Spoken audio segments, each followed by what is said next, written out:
Hey, worship leader, welcome back to the channel. So a few weeks ago, I uploaded a video entitled Drum Cage. It was a DIY drum enclosure that we did at our church. I handmade it, showed you all the behind the scenes, all the cool things that we did, and it's been great for us.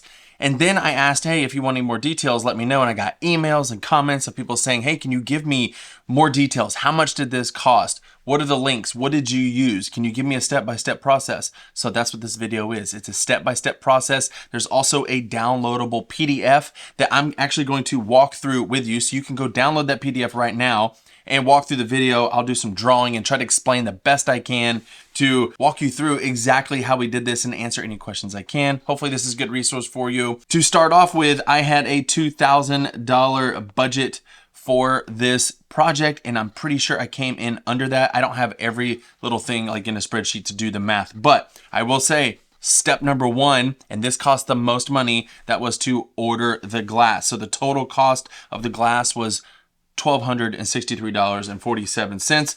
When you download this, you can actually click this link right here and it will take you, when you're not drawing, it'll take you to the website that I purchased here in Raleigh, North Carolina. So you could order from them maybe and have it delivered, because we had it delivered. There was a delivery fee. This included the delivery fee, and I think that was like $400 because this package was massive. They handmade the biggest sheet right here is 10 foot by 6 foot. So that's not like a sheet of plywood. That is 2 foot wider than a sheet of plywood and 2 foot longer than a sheet of plywood. So the biggest piece was enormous. And so they put that on a custom crate, custom pallet, and that thing was heavy. And they included that, the weight of that, in the shipping. And they were like, this thing is over 400 pounds. You need to make sure that you have someone who can lift it, because we can only deliver it. We can't take it out of the truck. So all we did when we took it out of the truck was slide it out, cut the package open, and then just take piece by piece into our church and stacked it. Now, how did we carry this glass that's huge? Well, we used these suction cups, these industrial strength suction cups. I had access to these. I had access to 4 of these from the seminary where I used to do construction. They had these on site and I went and borrowed those, but you wouldn't even need those, because these right here, even though they're a little bit cheaper, I think they're cheaper. Yeah, a little bit cheaper. They're still very powerful, and they had 2 suction cups and a handle. So it was really easy to put it on the glass, squeeze it, kind of pull it up, put the other one there, and then it acts like a handle, and we carried the sheet like this. And then we used the bigger ones in the middle on both sides for people to keep it from wobbling back and forth. So that's how we transported it, and it was really a breeze. I think there were 4 of us there. There was 3 volunteers, and the guy on the truck was really nice and he helped us. But we could have got it done with 2 people holding and 1 person in the middle, just to make sure it wasn't flopping. All right, step number 2, order and prep framing materials. So this was the next thing. I needed to order all my materials. So once the glass was ordered, it took a couple weeks to come in. So that's the first step. Then you got to order and prep all the wood. I decided to make this out of wood because I think it's the cheapest, it's the easiest to manipulate as a carpenter. If you are a metal worker, I'm sure there are other ways to build this, but this is what we did. So I ordered 1, 2, 3, 4, 5 2x4s. In this PDF, I say 7 because I had planned to do a corner, but I actually didn't even do a corner. I just put 1 piece here and 1 piece in that corner, and that's all we did. If you want to make the corners bigger, then order 7 studs, but really this only needs to be 5, and maybe I'll update this by the time you're watching this. And then I ordered 1 more 2x4 to go across right here. It says 2x4 rabbit cut for support. What does that mean, Jimmy? Well, basically there's a piece of plywood that is this big and another piece of plywood that's this big.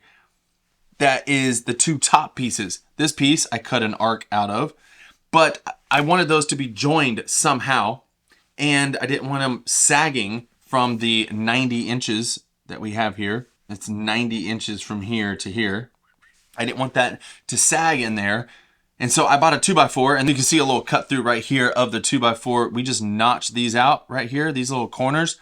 And then what that does is the plywood went here like this, and went here like this. And there's dimensions in this PDF on a different screen. And then I was able to run screws up in here. That's a screw. Screws up in here to fasten those. Okay. So that is 8 2x4s in all, or 6 2x4s for that project. I think we got by with 6. Step number 2, continued. This is 4 steps, by the way. I kind of do like continued because we're still talking about framing. This is me explaining exactly what we did. So like I said, I notched those out. The 2 pieces of OSB, I'm going to talk about, we got to buy that as well as part of our wood purchases, but this is why we did it. You can see a kind of a close-up right there. Plywood is sitting up in that notch, and we're able to put screws right there and right there. Now, 2 of the 2x4s need to be ripped on a 45-degree angle. These are these 2 front 2x4s, and you can kind of see like a cut through. So I put 135 because whatever, you see it. But we turned it down, set our saw on 45, ran it through the table saw. Do that on opposite ends so that it can catch the edge of this glass. This is the glass right here.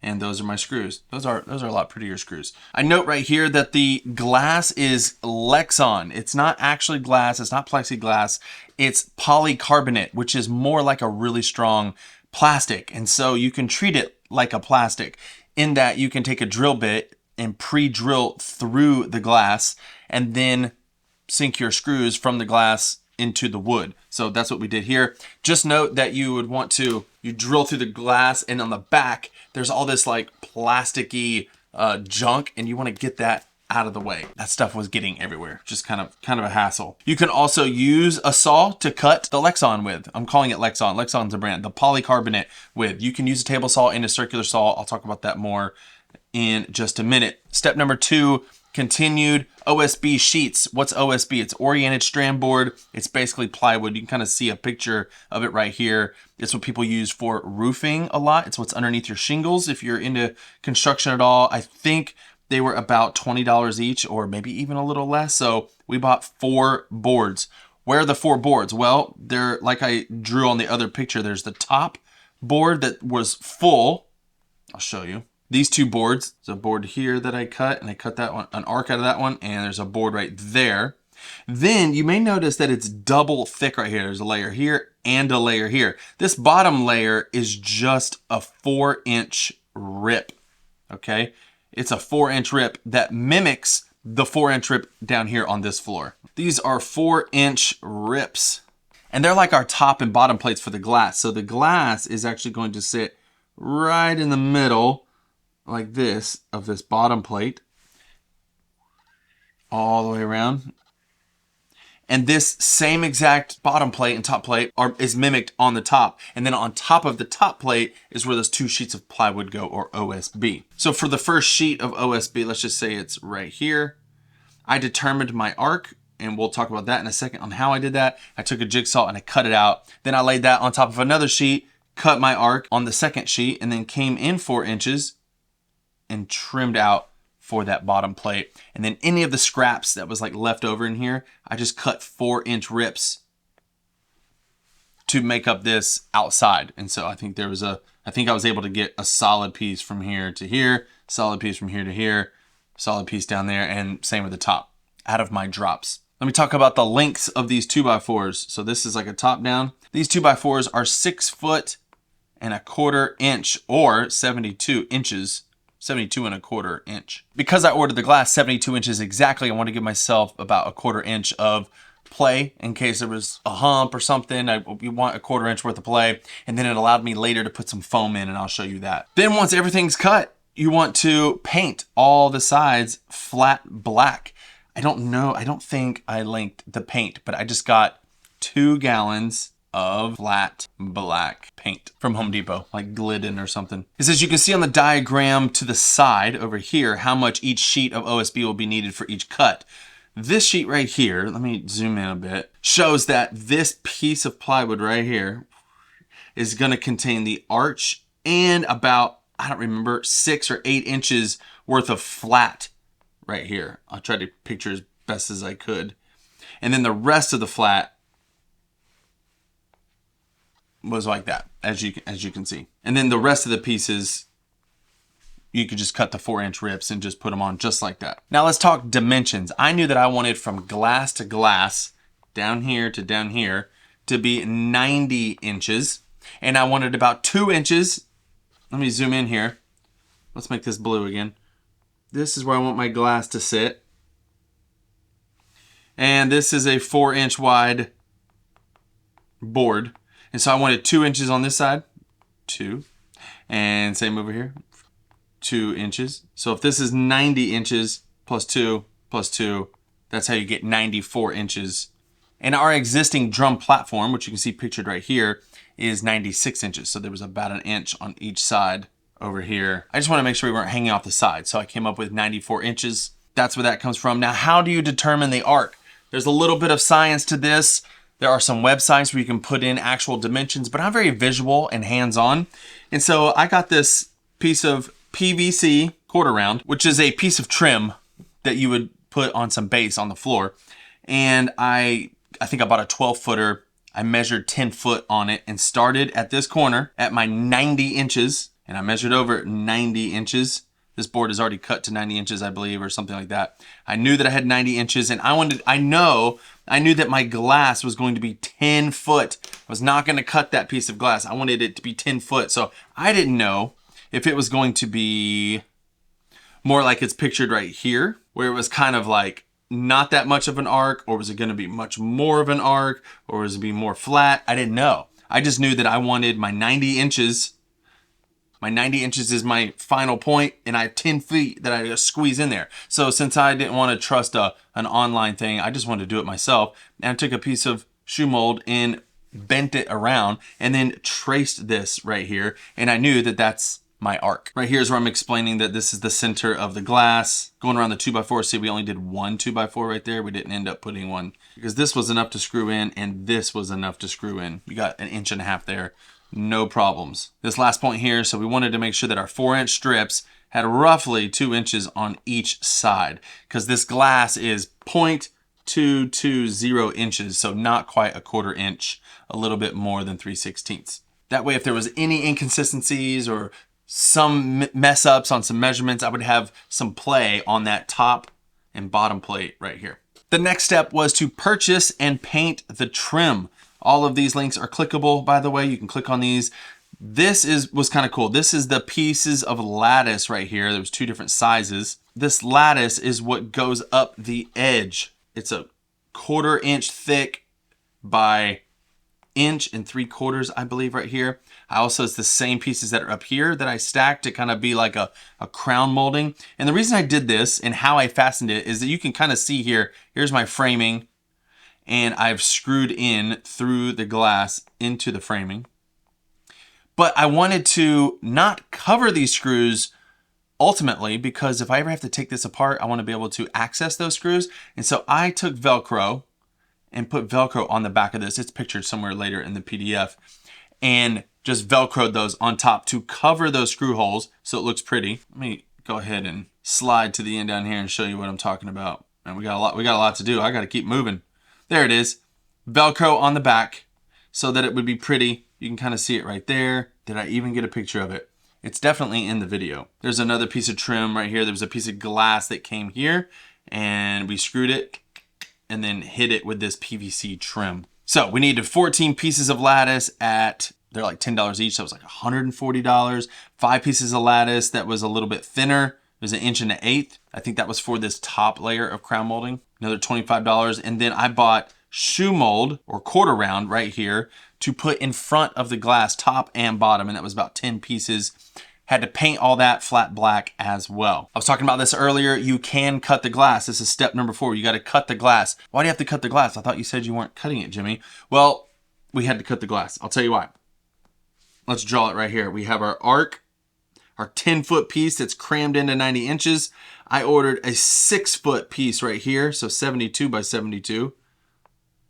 And then I ordered 45-inch and a 45-inch to go right here because one of these was going to be the door. So we actually swung our door out that direction. But since I didn't know where this was going to land exactly and I didn't want to rely on the glass company to get it exactly right, I just ordered this a little bit long and then I figured out the dimension. So if I go right here, I knew my glass was coming right here. So whatever this dimension to wherever this glass ended, and there's a piece of framing right here, I think it ended up being about 53 inches and I had to cut it. So if you're following these dimensions exactly, all you have to do is cram that 10-foot piece around where you know where it lands, you know where these land, and then you just measure from here to here, and that's your exact measurement. It might have been 53 1/4. I don't remember exactly. I'd have to go back up to church and measure it, but I didn't. I just wanted to say you can cut it, like we talked about. Use a powered saw, not a battery-powered saw. Battery-powered saws, the RPMs are not going to be fast enough to cut through this polycarbonate. So get a heavy-duty DeWalt or something saw. That's what I use. I use the heavy-duty Supercut. I don't remember what it's called. DeWalt saw my dad had. Always wear safety goggles because you don't want a piece of that glass or plastic flying through your eye. This is also a clickable link to the blade I actually bought. A 60-tooth, 7 1/4 blade. Step number 4 should be step number 5. I'm gonna fix this. Step number 5, assemble the drum cage. So here's a cut through. Now that we've discussed all the materials, it might just seem a little abstract to you, like, well, where'd all these materials go? Here's a section cut through of what the drum cage looks like. So this is our 2x4 material. It's a framing 2x4 material, cut 72 1/4. Right here is our blue glass, cut 72 inches, ordered that height. There's the 0.220 thickness. Here's our quarter round that we talked about earlier that kind of goes into the front and traps it. And I just nailed this down with some trim nails, did that top and bottom. When I installed my bottom plate, this is the bottom plate right here, 4 inches. I got L brackets and just screwed down into the bottom plate and screwed over into the 2x4. There's the top plate, and then here's that top layer that we had to cut. The back one's a normal piece of plywood, cut 94 inches, and the top one has that arc cut into it. And then here's those 2 different pieces of PVC. One was 1 3/4 inches, I believe, and the other one was 1 1/8 inches, I think, if I remember right. It's what's linked on the other page. Notice the 2x4s are cut 1/4 inch longer than the glass to ensure no trimming is needed. I didn't want to get in a situation where the glass was taller than the framing. I don't want to have to cut the glass any more than needed. There's the screws I used. It's a clickable image. You can click there. Step number 5 again, assemble the drum cage. Begin at the back corner to give the frame some rigidity. Choose whichever back piece will not be the door. So for us, the door is going to be right here. So I knew this one could be solid and this one could be solid. So I drew where everything was going to land on these boards and measured my piece, that 53-ish inches, I believe. I could be wrong. And that one I had to cut. This one I didn't have to cut. It was just 45 inches. And the first thing we did was screw this side to a 2x4, screw that side to a 2x4, put that 2x4 there and that 2x4 there. And then with those L brackets, we fastened those down to the bottom plate. And the screws we used were a little bit longer, thicker than the bottom plate. I think they were drywall screws, like an inch. No. I used the screws that came with the L brackets. So they were just a little over 5/8, but I think they were 5/8 thick, but our OSB is 7/16. And so the 5/8 is a little bit longer, and they kind of went down. It may have been 3/4, honestly. And they went down into the actual top of the drum platform, into that carpeted and down in there, so it really wouldn't move. Then how did we do the curve piece? Well, I had help, and you can see it's curved here. It was straight at first, so let me draw my big long piece of straight glass. I had 2 people help. These are my people.